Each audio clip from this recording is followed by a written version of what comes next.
Praise the Lord. Good evening to all of you.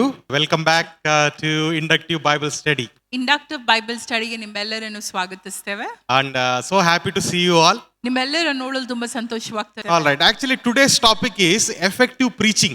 ಇವತ್ತಿನ ಒಂದು ಅಧ್ಯಯನದ ಭಾಗ ಎಫೆಕ್ಟಿವ್ ಆಗಿ ಬೋಧನೆ ಮಾಡುವಂಥದ್ದು.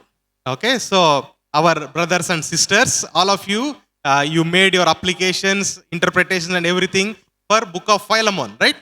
ನಮ್ಮ ಸಹೋದರ ಸಹೋದರಿಯರು ನೀವೆಲ್ಲರೂ ನಿಮ್ಮ ಅಪ್ಲಿಕೇಶನ್ ಅನ್ವಯಿಸುವಿಕೆಯನ್ನ ಒಂದು ಪುಸ್ತಕದ ಕುರಿತಾಗಿ ಮಾಡಿದ್ರಲ್ಲ, ಅದು ಯಾವುದು? ಫೈಲೆಮೋನ್ ಪುಸ್ತಕ. Okay. So now with that application and with that timeless truth, how can you make it into a sermon? ಅದೇ ಅನ್ವಯಿಸುವಿಕೆಯನ್ನು ಹಿಡಿದುಕೊಂಡು ನೀವು ಅದೇ ಸಮಯರಹಿತವಾದ ಸತ್ಯವನ್ನು ಹಿಡಿದುಕೊಂಡು ಹೇಗೆ ಒಂದು ಸರ್ಮನ್ ಅಥವಾ ಬೋಧನೆಯನ್ನ ಮಾಡಬಹುದು ಎಂಬುದಾಗಿ ನಾವು ಕಲಿಯೋಣ. Okay. So today we learn how to effectively teach. ಹೇಗೆ ನಾವು ಅರ್ಥಬದ್ಧವಾದಂತಹ ಬೋಧನೆಯನ್ನು ಮಾಡಬಹುದು ಎಂಬುದಾಗಿ ನಾವು ನೋಡೋಣ. Okay, I know all of you are preachers. ನೀವೆಲ್ಲರೂ ಬೋಧಕರು ಎಂಬುದಾಗಿ ನಮಗೆ ಗೊತ್ತು. But this will help you to, fine tune it. ಆದ್ರೆ ಇದನ್ನು Make it better. ನಿಮ್ಮ ಬೋಧನೆ ಇನ್ನೂ ಚಂದವಾಗಿಸ್ತದೆ.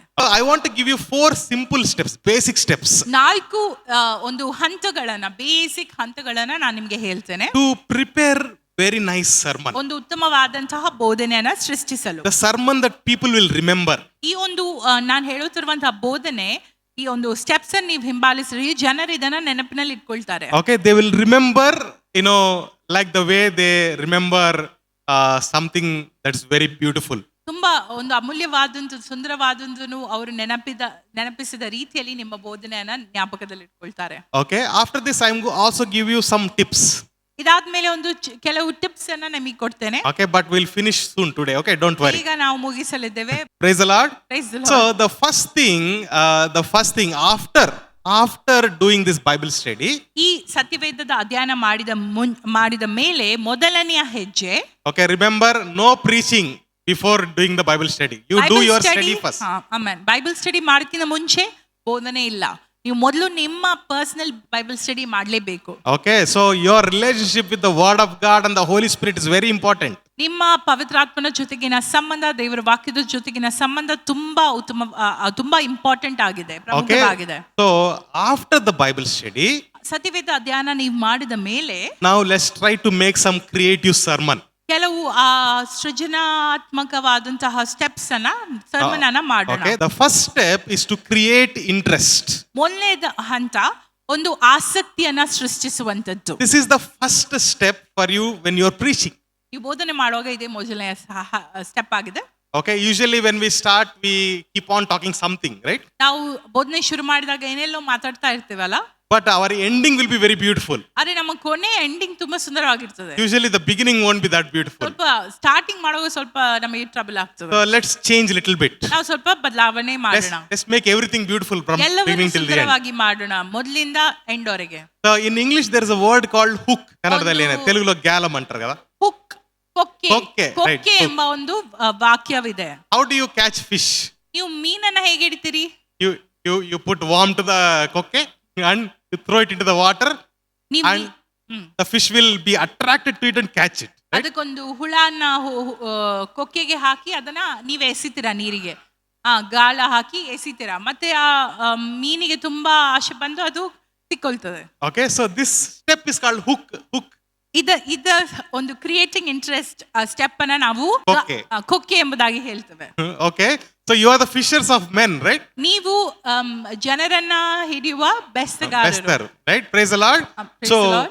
So first thing is to create interest in the mind of the listener. ಮೊದಲನೇದಾಗಿ ಜನರ ಒಂದು ಮನಸ್ಸಿನಲ್ಲಿ ಒಂದು ಆಸಕ್ತಿಯನ್ನು ಸೃಷ್ಟಿಸುವಂತದ್ದು. The statistics ಹೇಳ್ತದೆ that the attention span of a person reduced so much now.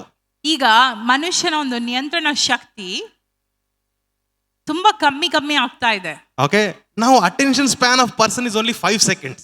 5 seconds ಮಾತ್ರ ಅಂತ ಅವನು ಗಮನವಿಟ್ಟು ಯಾವ್ದಾದ್ರು ಕೇಳ್ತಾನೆ. In 5 seconds we'll decide what kind of video is there in the YouTube. 5 second ಅಲ್ಲಿ ನಾವು ಒಂದು ವಿಡಿಯೋವನ್ನು ನೋಡಿ ಹೇಳಬಲ್ಲೆವು ಯಾವ ತರ ವಿಡಿಯೋ ಇದಾಗಿದೆ, ನಾನು ನೋಡ್ಬೇಕಾ ಬೇಡವಾ ಅಂತ. In YouTube shorts have come. Have you noticed? 1 minute videos. ಮೊದಲು ಯೂಟ್ಯೂಬ್ ವಿಡಿಯೋ ಇತ್ತು, ಈಗ ಯೂಟ್ಯೂಬ್ ಶಾರ್ಟ್ಸ್ ಬಂದಿದೆ, 1 ನಿಮಿಷ ಮಾತ್ರ ಅದಿರ್ತದೆ. In our church channel also, every YouTube short is above 500 views. ನಮ್ಮ ಚರ್ಚ್ ಯೂಟ್ಯೂಬ್ ವಿಡಿಯೋದಲ್ಲಿ ಕೂಡ ಯೂಟ್ಯೂಬ್ ಶಾರ್ಟ್ಸ್ ಎಲ್ಲ 500ಕ್ಕಿಂತ ಹೆಚ್ಚು ವ್ಯೂಸ್ ಬರ್ತದೆ. ನೋಟಿಸ್ ಮಾಡಿದ್ರಲ್ಲ, ಎಷ್ಟೋ ವ್ಯೂಸ್ ಬರುತ್ತೆ, more than 1000 also is there.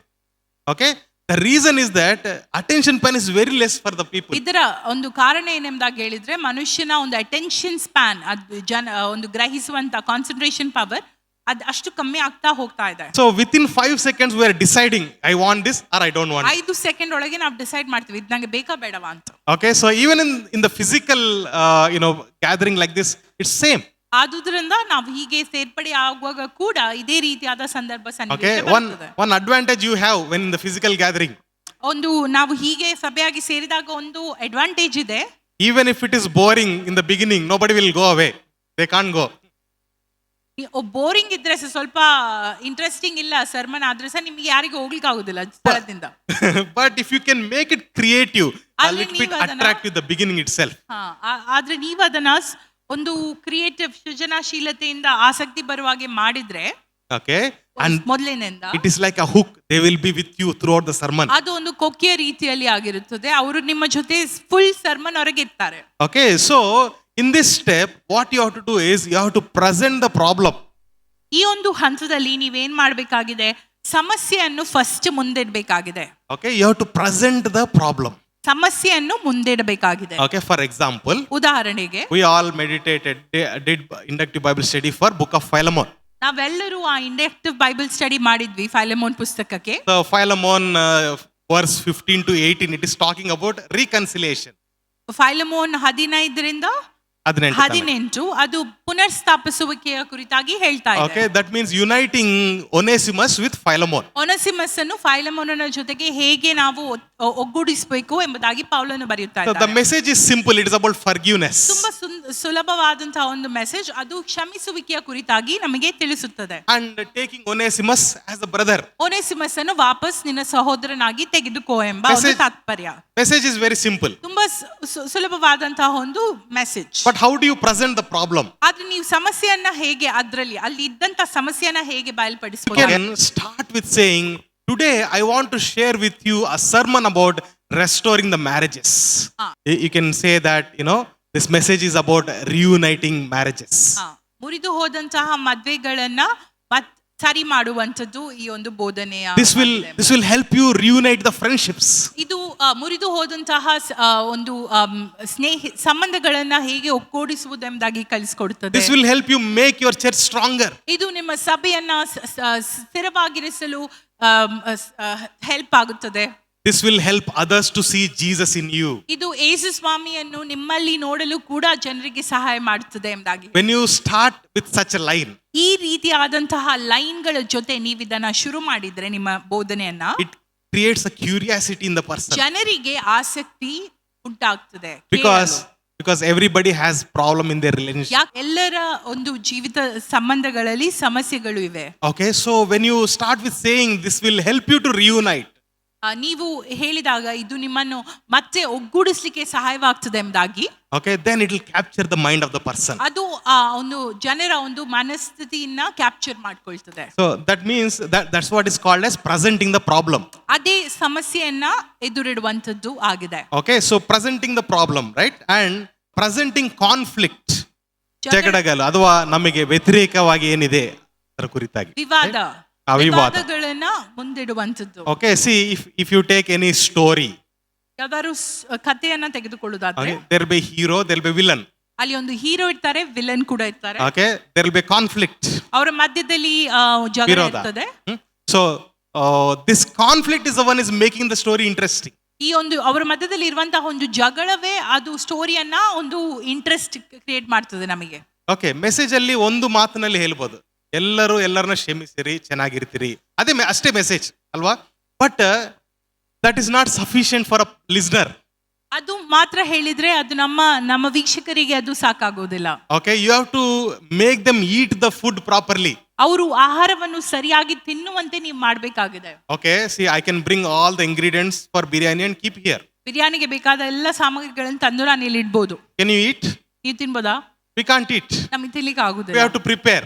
ನಾವು ಅದನ್ನ So ಮಾಡಬೇಕಾಗಿದೆ. this is preparation. ಸೊ ಇದುವೇ ಮಾಡುವಂತ ವಿಧಾನ. Okay, you have to prepare that food and give, feed. ನೀವು ಆ ಆಹಾರವನ್ನು ಮಾಡಿ ಅದನ್ನು ಕೊಡಬೇಕಾಗಿದೆ, So you have to ಬಡಿಸಬೇಕಾಗಿದೆ. show them who is the hero, who is the villain here. ನೀವು ಅವರಿಗೆ ತೋರಿಸಬೇಕಾಗಿದೆ ಇಲ್ಲಿರುವಂತಹ ವಿಲನ್ ಯಾರು, ಹೀರೋ ಯಾರು ಎಂಬುದಾಗಿ. Okay, like we said, the relationship problems, that is a villain.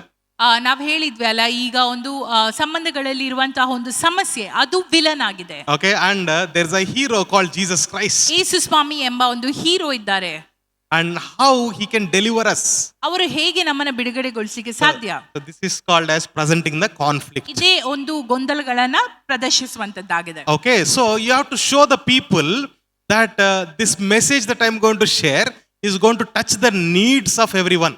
ನೀವು ಹೇಳ್ಬೇಕಾಗಿದೆ, ನಾನು ನಿಮಗೆ ಈಗ ಹಂಚುವಂತಹ ಬೋಧನೆ ನಿಮ್ಮೆಲ್ಲರ ಒಂದು ಅವಶ್ಯಕತೆಗಳನ್ನ ಮುಟ್ಟುತ್ತದೆ. Okay, it should touch the needs of everyone, right? ನಿಮ್ಮ ಎಲ್ಲ ಅವಶ್ಯಕತೆಗಳನ್ನ ಅದು ಮುಟ್ಟುತ್ತದೆ ಎಂಬುದಾಗಿ. All these you have to present within 10 minutes, first 10 minutes. ಇದೆಲ್ಲವನ್ನು ನೀವು ಮೊದಲನೇ 10 ನಿಮಿಷದಲ್ಲಿ ಹೇಳಿ, First 10 minutes ನಲ್ಲಿ ನೀವು ಈ ರೀತಿಯಲ್ಲಿ ಪ್ರೆಸೆಂಟ್ ಮಾಡಬಹುದು. Then we go to the second step. ಎರಡನೇ ಒಂದು ಹೆಜ್ಜೆ. Okay, so in the second step you are applying the problem to everybody who's sitting there. ಇಲ್ಲಿ ಬೋಧನೆಯನ್ನು ಕೇಳ್ತಿರುವಂತಹ ಪ್ರತಿಯೊಬ್ಬರ ಮೇಲೆ ನೀವು ಈ ಸಮಸ್ಯೆಯನ್ನ ಅಪ್ಲೈ ಮಾಡುವಂತದ್ದಾಗಿದೆ. ಸಮಸ್ಯೆಯನ್ನ ಕೇಳುವಂತಹ ಜನರ ಮೇಲೆ ಅನ್ವಯಿಸುವಂತದ್ದು. In this step what you are doing is you are using some illustrations. ಈ ಒಂದು ಹಂತದಲ್ಲಿ ನೀವು ಕೆಲವು ಎಕ್ಸಾಂಪಲ್ಸ್, ಉದಾಹರಣೆಗಳನ್ನ ತರುವಂತದ್ದಾಗಿದೆ, ಸನ್ನಿವೇಶಗಳನ್ನು ಇಡುವಂತದ್ದಾಗಿದೆ. You have to use some stories. ನೀವು ಕೆಲವು ಕಥೆಯನ್ನು ಹೇಳಬೇಕಾಗಿದೆ. Okay, see, for example, ಉದಾಹರಣೆಗೆ Jesus was walking on the seashore ಯೇಸು ಸ್ವಾಮಿ ಆ ಕಡಲಿನಲ್ಲಿ ನಡೆಯುತ್ತಾ ಇದ್ರು.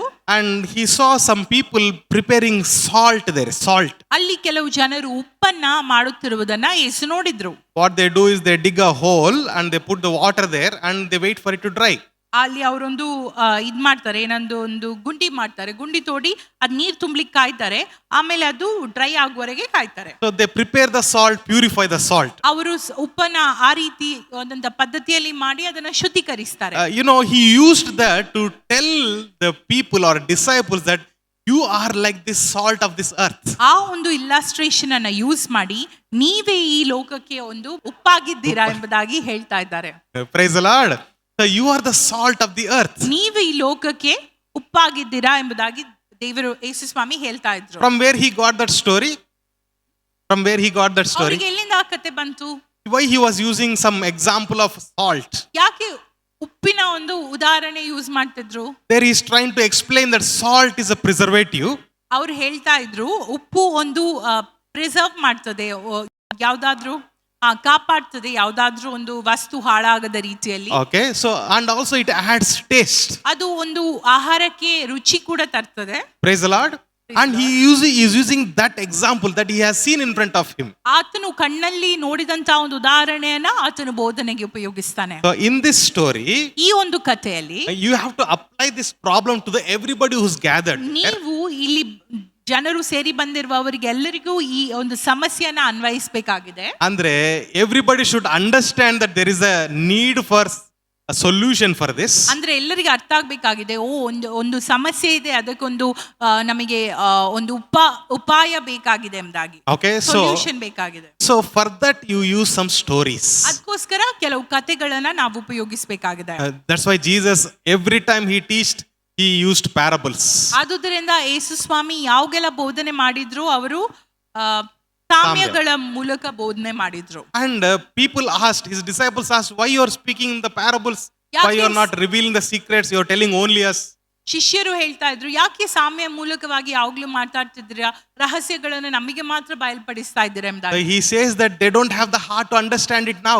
ಆತನು ಹೇಳ್ತಾ ಇದ್ದಾನೆ ಅವರಿಗೆ ಈ ಒಂದು ಅರ್ಥವನ್ನು ಅರ್ಥೈಸಲು ಹೃದಯವೂ ಇಲ್ಲ ಎಂಬುದಾಗಿ. Okay, see, understand that the word of God is like a seed. ನಿಮಗೆ ಗೊತ್ತಾಗ್ಬೇಕು, ದೇವರ ವಾಕ್ಯ ಒಂದು ಬೀಜದ ರೀತಿಯಲ್ಲಿ, and our heart is like a soil. ನಮ್ಮ ಒಂದು ಹೃದಯವು ಒಂದು ಮಣ್ಣಿನ ಉಪಾಧಿ. Jesus was trying to say that you meditate on the word of God, be in the presence of God, you will be prosperous. ಯೇಸು ಸ್ವಾಮಿ ಹೇಳಲು ಬಯಸಿದ್ದೇನೆಂಬುದಾಗಿ ಹೇಳಿದ್ರೆ, ನೀವು ದೇವರ ವಾಕ್ಯವನ್ನು ಧ್ಯಾನಿಸಿ ಆತನ ಪ್ರಸನ್ನತೆಯಲ್ಲಿರಿ, ನೀವು ಅಭಿವೃದ್ಧಿಗೊಳ್ತೀರಾ ಎಂಬುದಾಗಿ. But the people are they could not grasp at that time. ಆದ್ರೆ ಆ ಸಮಯದಲ್ಲಿ ಜನರಿಗೆ ಅದನ್ನು ಅರ್ಥೈಸಲು ಸಾಧ್ಯವಾಗಲಿಲ್ಲ. So he he is using a parable of sower. ಆದುದರಿಂದ ಬಿತ್ತುವವನ ಸಾಮ್ಯದ ಕುರಿತಾಗಿ ಯೇಸು ಸ್ವಾಮಿ ಅದನ್ನು So the ಹೇಳ್ತಾರೆ. sower came and he sowed seed. It fell on 4 different lands.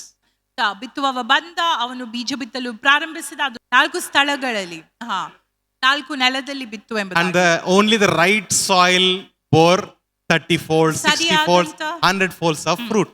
ಸರಿಯಾದಂತಹ ನೆಲದ ಮೇಲೆ ಬೀಜ ಬಿದ್ದಾಗ ಅದು 30ರಷ್ಟು 60ರಷ್ಟು 100ರಷ್ಟು ಫಲ ಕೊಟ್ಟಿತು ಎಂಬುದಾಗಿ. Okay, praise God. He is Praise using Lord. simple example.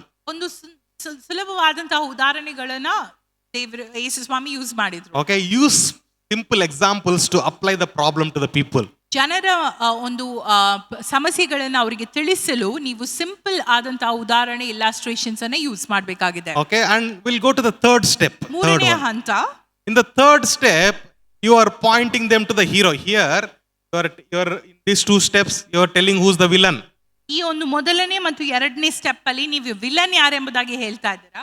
ಮೂರನೇ ಹಂತದಲ್ಲಿ, ಮೂರನೇ ಸ್ಟೆಪ್ ಅಲ್ಲಿ You are pointing them to the hero. ನೀವು ಹೀರೋ ಯಾರು ಎಂಬುದಾಗಿ ಹೇಳ್ತಾ Okay, that ಇದ್ದೀರಾ. is point them to the scriptures. ಅಂದ್ರೆ ಸತ್ಯವೇದವನ್ನು ಅವರಿಗೆ ನೀವು ಅವರ ಸತ್ಯವೇದದ ಕಡೆ ಅವರ ಗಮನವನ್ನು ಹಾಸಿರಿ ಎಂಬುದಾಗಿ. Okay, so ನೀವು ಅವರಿಗೆ ಸತ್ಯವೇದವನ್ನು ಈಗ ಸೊಲ್ಯೂಷನ್ ಆಗಿ ತೋರಿಸ್ಕೊಡ್ತಿದ್ದೀರಿ, ಪರಿಷ್ಕಾರವಾಗಿ, right? So in this step we are pointing them towards the solution, that is the word of God. ಈ ಒಂದು ಹಂತದಲ್ಲಿ ನಾವು ಅವರಿಗೆ ಒಂದು ಸೊಲ್ಯೂಷನ್, ಪರಿಷ್ಕಾರವನ್ನು ದೇವರ ವಾಕ್ಯದಿಂದಲೇ ಬರುವಂತದ್ದು ಎಂಬುದಾಗಿ ತೋರಿಸ್ಕೊಡ್ತಾ ಇದ್ದೇವೆ. Okay, praise the Lord.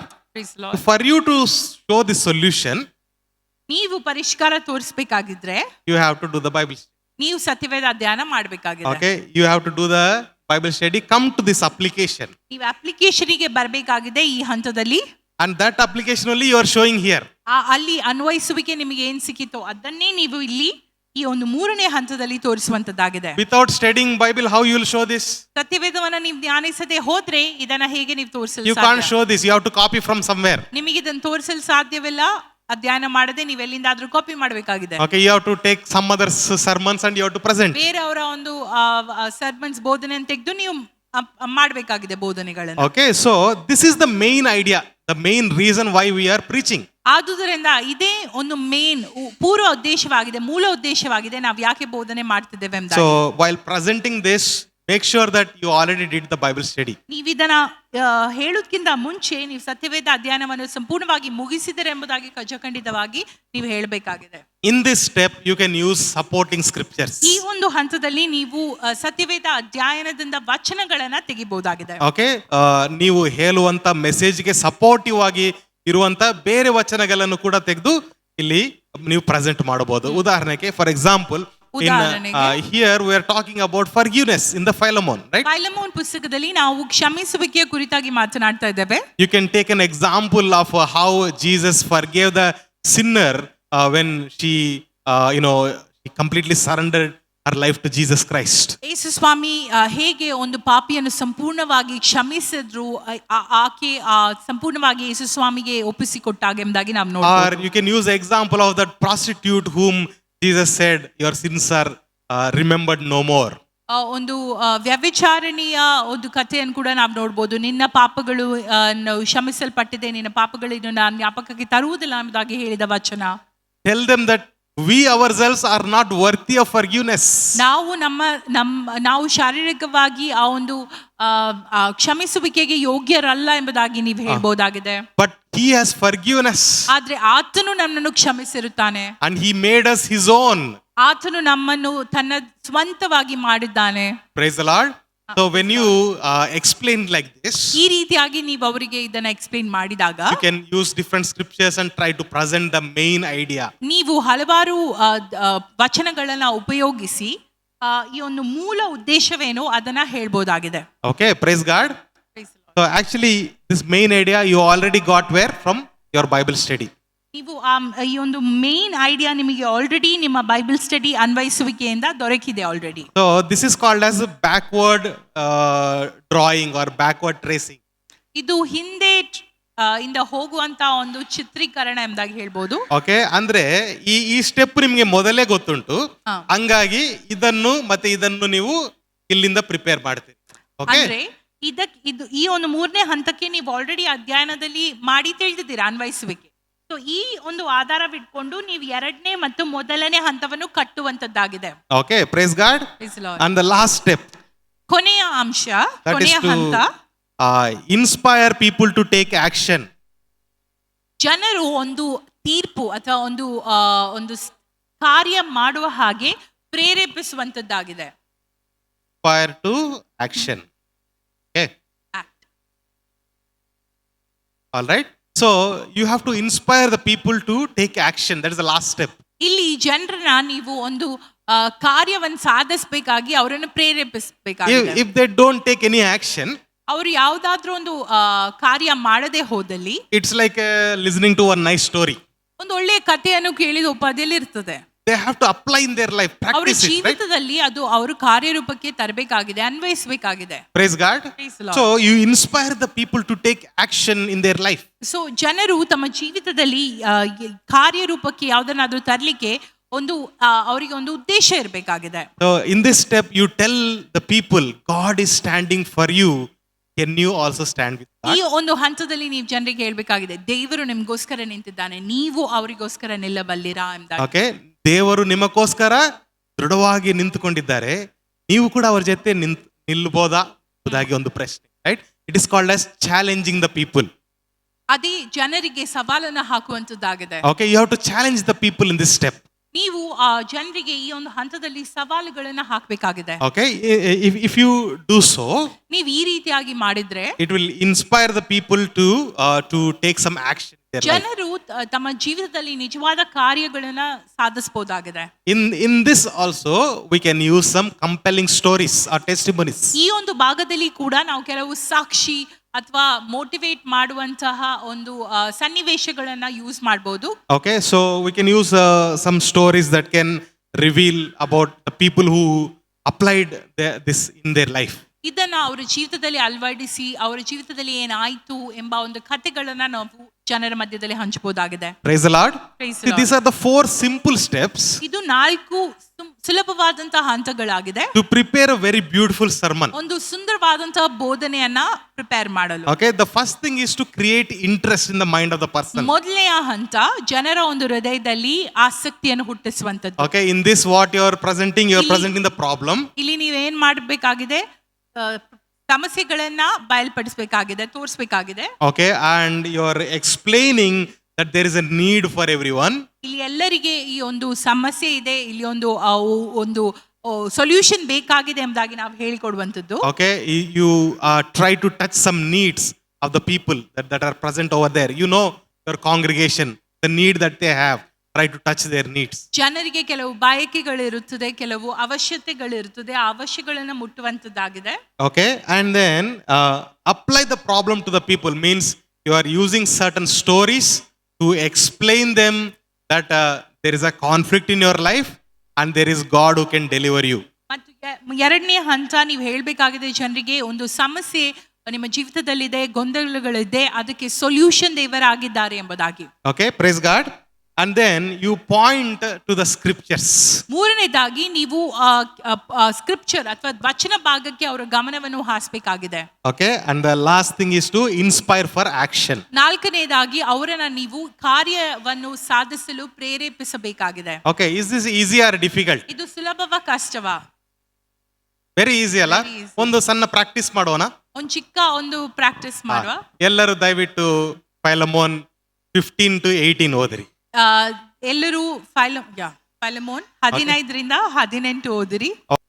I request everybody to gather like 4 people together. 4 ಗುಂಪಾಗಿ, 4 ಜನರ ಗುಂಪಾಗಿ ನೀವು ಸೇರ್ಪಡೆ ಆಗಿರಿ ಎಲ್ಲರೂ. Okay, please ನಾಲ್ಕು gather ಜನ. together 4 people. ಸ್ವಲ್ಪ ಬೇಗ 4 ಜನರು ಕುಳಿತುಕೊಳ್ಬಹುದು ಒಟ್ಟಿಗೆ. Okay, so 15 to 18 4 ವಚನಗಳಿದೆಯಲ್ಲ, 4 verses.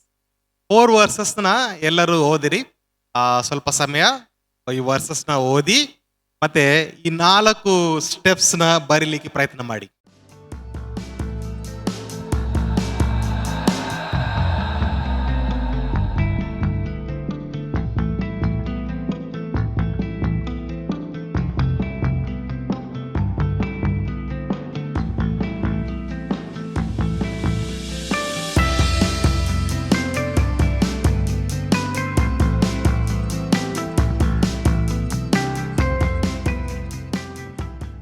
can anybody, one or two persons can you come forward and share quickly? ಯಾರಾದ್ರೂ ಒಬ್ಬರು ಇಬ್ಬರು ಬಂದು ಹಂಚ್ಬೋದಾ ಬನ್ನಿ. ಸಂಕ್ಷಿಪ್ತವಾಗಿ? ಅವನು ಸ್ವಲ್ಪ ಕಾಲ ನಿನ್ನಿಂದ ಅಗಲಿಸಲ್ಪಟ್ಟದ್ದು ನಿರಂತರವೂ ನಿನ್ನವನಾಗಬೇಕೆಂಬುದಕ್ಕೋಸ್ಕರವೋ ಏನು? ಇಲ್ಲಿ ಬರೆಯಲ್ಪಟ್ಟದ್ದು, ಅವನು ದಾಸನಾಗಿರುವಂಥ ಓನೆಸಿಮನು ಫಿಲೋಮನನ್ನು ಬಿಟ್ಟು ಅವನಿಗೆ ದ್ರೋಹ ಮಾಡಿ ಕಳ್ಳತನ ಮಾಡಿ ಓಡಿ ಹೋಗ್ತಾನೆ. ಆಗಿನ ದಾಸನಾಗಿರುವವನು ಫಿಲೋಮನನಿಗೆ ಹೇಗೆ ಪ್ರಿಯನಾಗಿರಲಿಕ್ಕೆ ಸಾಧ್ಯವಾಗ್ತದೆ ಎಂಬುದಾಗಿ ಇಲ್ಲಿ ನಾವು ನೋಡುವಂಥದ್ದು. ಓನೆಸಿಮನು ಫಿಲೋಮೋನನಿಗೆ ತಪ್ಪು ಮಾಡಿದ್ದಾನೆ ಒಂದನೇದಾಗಿ, ಮತ್ತು ಫಿಲೋಮೋನನು ಓನೆಸಿಮನನ್ನು ಒಪ್ಪಿಕೊಳ್ಳುವುದಕ್ಕೆ ದಾಸನಾಗಿ ಕೂಡ ಅವನಿಗೆ ಒಪ್ಪಿಕೊಳ್ಳಲಿಕ್ಕೆ ಆಗೋದಿಲ್ಲ. ಆದರೆ ಇಲ್ಲಿ ನಾವು ನೋಡುವಂಥದ್ದು ಸಹೋದರನಾಗಿ ಅವನು ಹೇಗೆ ಒಪ್ಪಿಕೊಳ್ಬೋದು ಎಂಬುದಾಗಿ. ಇಲ್ಲಿ ನಾವು ನೋಡುವಂಥದ್ದು ಏನು ಹೇಳಿದ್ರೆ, ದೇವರು ನಮ್ಮನ್ನು ಕ್ರಿಸ್ತನಲ್ಲಿ ಯಾವ ರೀತಿಯಾಗಿ ಸೇರಿಸಿಕೊಂಡದೆ, ನಮ್ಮ ಅಪರಾಧಗಳನ್ನು ನಮ್ಮ ಲೆಕ್ಕಕ್ಕೆ ಹಾಕದೆ ಕ್ರಿಸ್ತನ ಲೆಕ್ಕಕ್ಕೆ ಹಾಕಿದ್ದಾನೆ. ಅದೇ ರೀತಿಯಾಗಿ ಪೌಲನು ಹೇಳ್ತಾನೆ, ಹಾಗಾದರೆ ನೀನು ನನ್ನನ್ನು ಜೊತೆಗಾರನೆಂದು ಎಣಿಸಿದರೆ ನನ್ನನ್ನು ಸೇರಿಸಿಕೊಳ್ಳುವ ಪ್ರಕಾರವೇ ಅವನನ್ನು ಸೇರಿಸಿಕೊ ಎಂಬುದಾಗಿ ಅಂತ ಹೇಳಿದರೆ, ದೇವರು ನಮ್ಮನ್ನು ಕ್ರಿಸ್ತನಲ್ಲಿ ಸೇರಿಸಿಕೊಂಡಿದ್ದಾನೆ. ಅದೇ ರೀತಿಯಾಗಿ ನಾವು ಒಬ್ಬರನ್ನೊಬ್ಬರು ಕ್ಷಮಿಸಿ, ಏನೇ ದ್ರೋಹಗಳನ್ನು ಮಾಡಿದ್ದರೂ ಕೂಡ ನಾವು ಕ್ಷಮಿಸಿ ಅವರನ್ನು ನಮ್ಮ ಸಹೋದರನೆಂಬುದಾಗಿ ನಾವು ಸೇರಿಸಿಕೊಳ್ಬೇಕು. ಅವರು ಸ್ಟಾರ್ಟ್ ಮಾಡಿದಂತಹ ಕ್ರಿಯೇಟಿಂಗ್ ಇಂಟ್ರೆಸ್ಟ್ ಪಾರ್ಟ್ ನೀವು ನೋಡಿದಾದ್ರೆ ಅವ್ರು ಹೇಳಿದ್ದು ದಾಸನು ಸಹೋದರನಾಗಬಹುದೇ ಎಂಬ ಒಂದು ಲೈನ್ ಇಂದ. Okay, praise God. Shall we clap and appreciate him? Very nice. Beautiful. ಚಪ್ಪಾಳೆ ತಟ್ಟುತ್ತಾ ಅಭಿನಂದಿಸೋಣ. Okay, ಯಾರಾದ್ರೂ ಸಿಸ್ಟರ್ಸ್ ಯಾರಾದ್ರೂ ಒಬ್ಬರು ಹೇಳ್ಬೋದಾ? ಪ್ರಸಂಗ ಮಾಡುವ ಹಾಗೆ ಹೇಳ್ಬೇಕು. ಓಕೆ, ದೇವರ ನಾಮಕ್ಕೆ ಸ್ತೋತ್ರವಾಗಲಿ. ಇಲ್ಲಿ ಒಂದು ವಾಕ್ಯವನ್ನು ನಾವು ನೋಡಿಕೊಳ್ಳುವ. ಫಿಲೋಮನನ ಬರೆದ ಪತ್ರಿಕೆ 1ನೇ ಅಧ್ಯಾಯ 15ರಿಂದ. ಇಲ್ಲಿ ಸಬ್ ಪಾಯಿಂಟ್ ಹೇಳುತ್ತೆ, ಓಡಿ ಹೋದ ಒನೇಸಿನನೆಂಬ ದಾಸನನ್ನು ಸೇರಿಸಿಕೊಳ್ಳಬೇಕೆಂದು ವಿಜ್ಞಾಪನೆ. ಇಲ್ಲಿ ಒನೇಸಿನನು ಒಂದು ಯಾರಿಗೆ, ಫಿಲೋಮನನಿಗೆ ಇಲ್ಲಿ ಮೋಸ ಮಾಡಿ ಅಲ್ಲಿ ಏನು ಮಾಡಿದ, ಓಡಿ ಹೋಗುವಂಥ ಪ್ರಯತ್ನ ಓಡಿ ಹೋಗ್ತಾ ಇದ್ದ. ಆದರೆ ಫಿಲೋಮನನು ಒನೇಸಿನನ್ನು ಯಾವ ರೀತಿ ತನ್ನ ಒಂದು ಸೇವಕನನ್ನು ಒಂದು ಸಹೋದರನನ್ನಾಗಿ ಕ್ಷಮಿಸಿ ಅಲ್ಲಿ ಕರೆದುಕೊಂಡು ಬರ್ತಾನೆ, ಸೇರಿಸಿಕೊಳ್ತಾನೆ ಅಂತ ನಾವಿಲ್ಲಿ ನೋಡ್ತೇವೆ. ಅದೇ ರೀತಿಯಲ್ಲಿ ನಾವು ಸಹ ನಮ್ಮಿಂದ ಏನಾದರೂ ನಮ್ಮವರು ನಮಗೆ ಇಷ್ಟ ಇದ್ದವರು, ನಮ್ಮ ಜೊತೆಯಲ್ಲೇ ಇರುವವರು ನಮಗೇನಾದರೂ ಮೋಸ ಮಾಡಿದಾಗ, ನಮ್ಮನ್ನು ಬಿಟ್ಟು ಹೋದಾಗ, ಆಗ ನಾವು ಅವ್ರಿಗೆ ಏನು ಮಾಡ್ತೇವೆ, ಅಯ್ಯೋ ನಮಗೆ ಇವರು ಬಿಟ್ಟು ಹೋದ್ರಲ್ಲ ಅಂಥೇಳಿ ನಾವು ಬೇಸರ ಇರ್ತೇವೆ. ಆದರೆ ನಾವು ಕ್ಷಮಿಸುವವರು ನಾವಾಗಿರುವಾಗ, ದೇವರ ಕರುಣೆಯಲ್ಲಿ ನಾವಿರುವಾಗ, ಅವರನ್ನು ನಾವು ಕ್ಷಮಿಸಿ ನಾವು ಪ್ರೀತಿಸಿ ಅವರನ್ನು ನಾವು ಸೇರಿಸಿಕೊಳ್ಳುವಾಗ ದೇವರ ಆಶೀರ್ವಾದವನ್ನು ನಾವು ಹೊಂದುವವರಾಗಿರ್ತೇವೆ. ಮತ್ತು ಇಲ್ಲಿ ಒನೇಸಿನನು ಬಿಟ್ಟು ಹೋಗಿದ್ದ ನಾವು ಸಹ ಒಬ್ಬರನ್ನೊಬ್ಬರು ಕ್ಷಮಿಸುವವರಾಗಿ ನಾವು ಪ್ರೀತಿಯಿಂದ ನಾವಿರುವಾಗ ದೇವರ ಒಂದು ಆಶೀರ್ವಾದವನ್ನು ನಾವು ಹೊಂದಿಕೊಳ್ತೇವೆ. ಅದೇ ರೀತಿಯಾಗಿ ಎಕ್ಸಾಂಪಲ್ ಆಗಿ ನಾವು ಯೋಸೇಫನನ್ನು ನಾವು ನೋಡ್ತೇವೆ. ಯೋಸೇಫನು ಯಾವ ರೀತಿ ತನ್ನ ಸ್ವಂತ ಅಣ್ಣ ತಮ್ಮಂದಿರೇ ಅವನನ್ನು ಏನು ಮಾಡ್ತಾ ಇದ್ರು, ತಿರಸ್ಕರಿಸಿದ್ರು, ಮೋಸ ಮಾಡಿದ್ರು, ಮಾರಿಬಿಟ್ರು. ಆದರೆ ಯೋಸೇಫನು ಮಾತ್ರ ಎಂದಿಗೂ ಅವರನ್ನು ಅಯ್ಯೋ ನನಗೆ ಹೀಗೆ ಮಾಡಿದ್ರಲ್ಲ ನನ್ನ ಅಣ್ಣಂದಿರು ಅಂತ ಅವನು ಸಹ ತಿರಸ್ಕಾರ ಮಾಡಲಿಲ್ಲ. ಬದಲಾಗಿ ಅವನು ಪ್ರೀತಿಸಿದ. ಅದಕ್ಕಾಗಿ ಅಲ್ಲಿ ದೇವರ ಆಶೀರ್ವಾದವನ್ನು ಯೋಸೇಫನು ಹೊಂದಿಕೊಂಡನು. ಅದೇ ರೀತಿಯಾಗಿ ನಮ್ಮ ಜೀವಿತದಲ್ಲಿ ನಮಗೆ ಮೋಸ ಮಾಡಿರ್ಬೋದು, ನಮಗೆ ಅನ್ಯಾಯ ಮಾಡಿರ್ಬೋದು. ಅಯ್ಯೋ ಯಾಕೆ ನಮ್ಮ ಜೀವಿತದಲ್ಲಿ ನಮ್ಮವರೇ ನಮ್ಮ ಪಕ್ಕದಲ್ಲೇ ಇದ್ದುಕೊಂಡು ನಮಗೆ ಬೆನ್ನಲ್ಲಿ ಚೂರಿ ಹಾಕಿದರು ಅಂತ ನಾವು ಕೆಲವೊಮ್ಮೆ ನೆನೆಸ್ತೇವೆ. ಆದರೆ ಅದು ನೆನೆಸದೆ ದೇವರಲ್ಲಿ ನಾವು ಪ್ರಾರ್ಥಿಸುವಾಗ, ದೇವರೇ ನನ್ನ ಪಕ್ಕದಲ್ಲಿರುವಂಥ, ನನ್ನೊಟ್ಟಿಗೆ ಇದ್ದು ನನಗೆ ಮೋಸ ಮಾಡಿರುವಂಥ ನನ್ನ ಸಹೋದರಿಯನ್ನು ನೀನು ಕ್ಷಮಿಸು, ಆ ಕ್ಷಮಿಸುವ ಮನೋಭಾವನೆ ನನಗೂ ಸಹ ಕೊಡು ಎಂಬುದಾಗಿ ನಾವು ಕೇಳುವಾಗ, ನಾವು ಸಹ ಕ್ಷಮಿಸುವಾಗ ದೇವರ ಆಶೀರ್ವಾದಗಳನ್ನು ನಾವು ಹೊಂದಿಕೊಳ್ಳುವವರಾಗಿದ್ದೇವೆ. ಎಫೆಸ್ಯ 5:1 ಸಹ ನಾವು ನೋಡ್ತೇವೆ. ಅಲ್ಲಿ ಎಫೆಸ್ಯ 4:32 ಒಬ್ಬರಿಗೊಬ್ಬರು ಉಪಕಾರಿಗಳಾಗಿಯೂ ಕರುಣೆ ಉಳ್ಳವರಾಗಿಯೂ ಕ್ಷಮಿಸುವವರಾಗಿಯೂ ಇರ್ರಿ ಎಂಬುದಾಗಿ. ಮತ್ತು ದೇವರು ನಿಮಗೆ ಕ್ರಿಸ್ತನಲ್ಲಿ ಕ್ಷಮಿಸಿದ್ದಾನಲ್ಲ, ಆದದ್ದರಿಂದ ದೇವರ ಪ್ರಿಯರಾದ ಮಕ್ಕಳಿಗೆ ತಕ್ಕ ಹಾಗೆ ಆತನನ್ನು ಅನುಸರಿಸುವವರಾಗಿರ್ರಿ ಎಂಬುದಾಗಿ. ಅದಕ್ಕೆ ನಾವು ಸಹ ಒಬ್ಬರಿಗೊಬ್ಬರು ಉಪಕಾರಿಗಳಾಗಿ, ಕರುಣೆ ಉಳ್ಳವರಾಗಿ, ಕ್ಷಮಿಸುವವರಾಗಿ, ಪ್ರೀತಿಸುವವರಾಗಿ ನಾವು ಇರಬೇಕೆಂಬುದಾಗಿ ನಾವು ಹೇಳ್ತೇವೆ. ಅದಕ್ಕಾಗಿ ನಾವು ನಮ್ಮ ಜೀವಿತದಲ್ಲಿ ಏನೇ ಬರಲಿ, ಯಾರೇ ಇರಲಿ, ಯಾರೇ ಹೋಗಲಿ, ಅವರು ನಮಗೆ ಏನೇ ಮಾಡಿರ್ಬೋದು, ನಾವು ಕ್ಷಮಿಸುವವರಾಗಿ, ಕರುಣಿಸುವವರಾಗಿ, ಪ್ರೀತಿಸುವವರಾಗಿ ನಾವಿರುವಾಗ ದೇವರ ಆಶೀರ್ವಾದವನ್ನು ನಾವು ಹೊಂದುವವರಾಗಿದ್ದೇವೆ. Amen. Praise the Lord. That was very beautiful. ತುಂಬಾ Amen. Praise the Lord. Shall we clap and appreciate her? Praise God. ಸುಂದರ ನಾವು ಅವರಿಗೆ ವಂದಿಸೋಣ. Okay, ದೇವರು ನಮಗೆ ಸ್ತೋತ್ರವಾಗಲಿ. No need to worry about the steps.